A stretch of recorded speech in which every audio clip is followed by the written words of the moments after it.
Gerald turned the report over in his mind, letting it distract him from the pain still throbbing behind his eyes. Unexpected. In his presence, she'd always behaved like a frightened rabbit. Trembling hands. Hiccuping when startled. Covering her mouth to stifle screams. Yet she never truly flinched. Never fled. Spoke her mind even when her voice shook. An unusual combination. Her words surfaced unbidden, that absurd declaration, delivered with desperate sincerity. When had he last slept? Gerald searched his memory and found only fog. Days blurred into nights blurred into endless hours of pain. 2 weeks? 3? The distinction had lost meaning. Even with a body stronger than ordinary men, even with senses sharper than any blade, he was still human. A human being who could not survive without rest. Since losing his sight, every waking moment had become a battle. His remaining senses raged against their confinement, demanding attention, screaming for release. Controlling them required concentration that left nothing for sleep. Eventually, inevitably, his body would simply stop. He would collapse where he stood. Lose consciousness for half a day, sometimes less. Then wake to the same agony, the same struggle, the same endless cycle. He'd asked himself that question more than once. But the answer was always the same, no.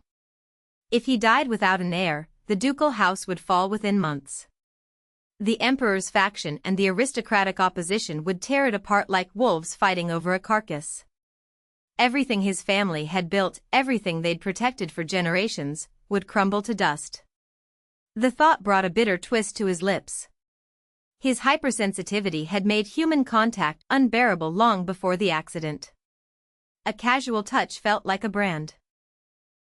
An embrace was torture. The very idea of sharing his life, his bed, with another person had become laughable. He'd planned to pass the inheritance to his sister's children eventually. But she had only one son, and the empire's laws didn't recognize female heirs. Another boy was needed. Gerald allowed himself a dark smile. The odds weren't encouraging. Marin clutched 2 promising volumes to her chest, both selected for their remarkably tedious subject matter, and continued her exploration of the shelves. She darted from section to section, scanning titles, searching for anything that might help. Her feet carried her to a collection of natural science publications, and she paused. She was perfectly ordinary, aside from memories of another life that sometimes felt more like a fever dream than reality. All she had to rely on was what she'd read in the novel. Fortunately, she remembered the name of the herb that would eventually heal the Duke's eyes. Unfortunately, she had no idea what it looked like. Marin pulled a thick volume on herbalism from the shelf and began flipping through its pages. The work was exquisitely detailed, names, illustrations, and properties arranged with scholarly precision. Mandrelson. She murmured the word like an incantation, her eyes racing across the botanical drawings. Why do you need Mandrelson? Marin nearly dropped the book. Zero had materialized beside her without a sound, his silver head tilted curiously upward. Well, it's just, she slammed the volume shut and tucked it behind her back with entirely unconvincing casualness. Zero's lake blue eyes sparkled with amusement. Why the interest? It's only a common weed. A weed? Her voice pitched higher than intended. Yes. You won't find it in that book. He gestured dismissively. Mandrelson isn't classified as medicinal.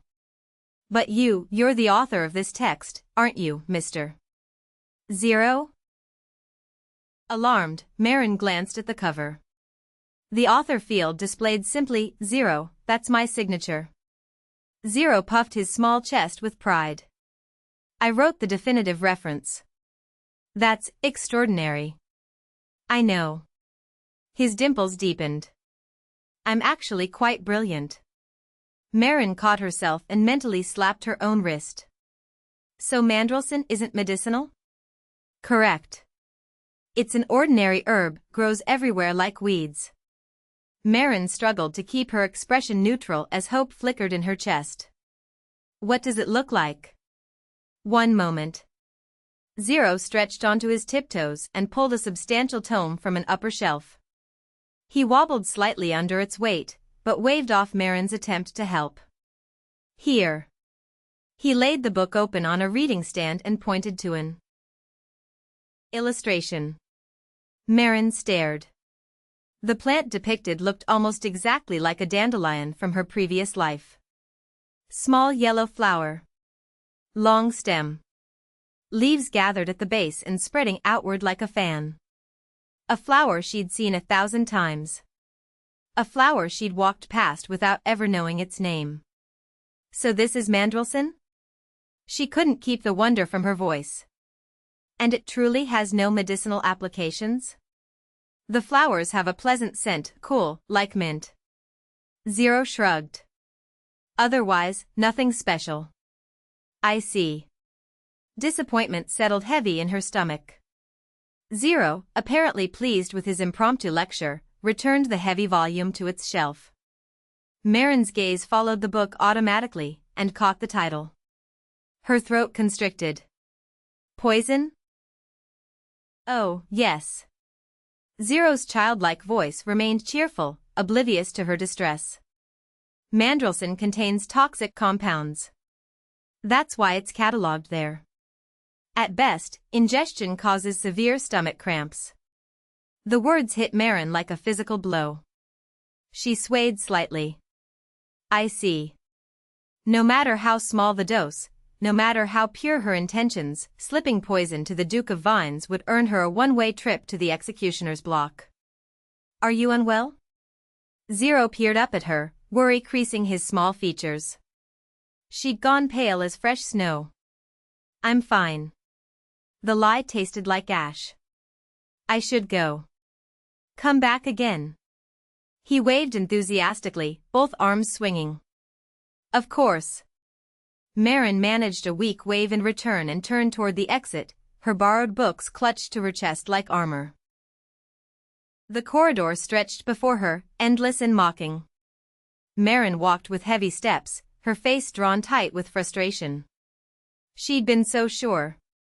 If she could just find the herb, she'd thought, maybe she couldn't heal him completely, but surely a tiny amount would ease his suffering. A small gift. A way to repay his kindness without disrupting the plot. Common dandelion grass, growing in every field and roadside, beautiful in its simplicity, and deadly. Even mild poisoning would be poisoning. Even stomach cramps would be harm. And if the Duke's enhanced senses detected anything wrong with what she gave him. So this is what a real heroine means. The words escaped her in a bitter whisper.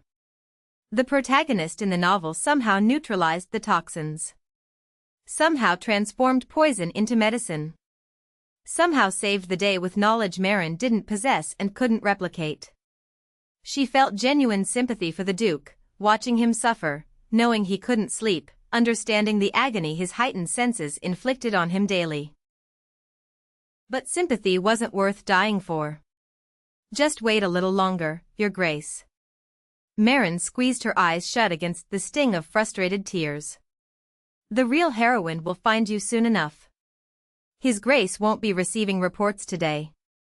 Olive's voice was carefully neutral, but shadows lurked beneath his pleasant expression. Is he sleeping? She already knew the answer. Still, she had to ask. Olive shook his head. His smile had gone bitter around the edges. Marin pressed her palms together, knuckles whitening. Since this is your first day after relocating, Olive continued, you should leave early. Go settle in. Spend time with your mother. Thank you for your consideration. She hesitated. May I read the books I borrowed before I go? Of course. Take your time. Marin bid him farewell and slipped out of the office. The sun hadn't yet set. Golden light streamed through the corridor windows, warm and welcoming. But the opposite side of the hallway. Black curtains swallowed everything. Darkness pooled like spilled ink, dense and impenetrable.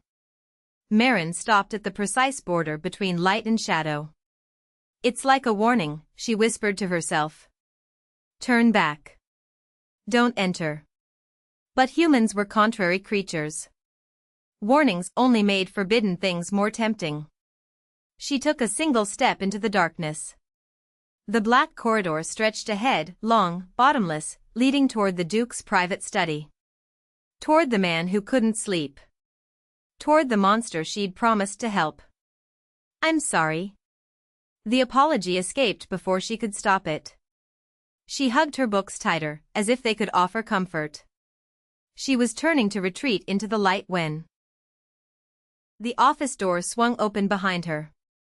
Marin flinched and scrambled backward, practically leaping across the shadow line into the illuminated section of the corridor. Olive emerged, glanced around, and spotted her immediately. Miss Marin. He approached with quick strides. You haven't left yet. Her face flushed crimson, the heat of guilt flooding her cheeks as though she'd been caught doing something shameful. I was about to. His Grace requests your presence. Olive's expression betrayed nothing. Immediately.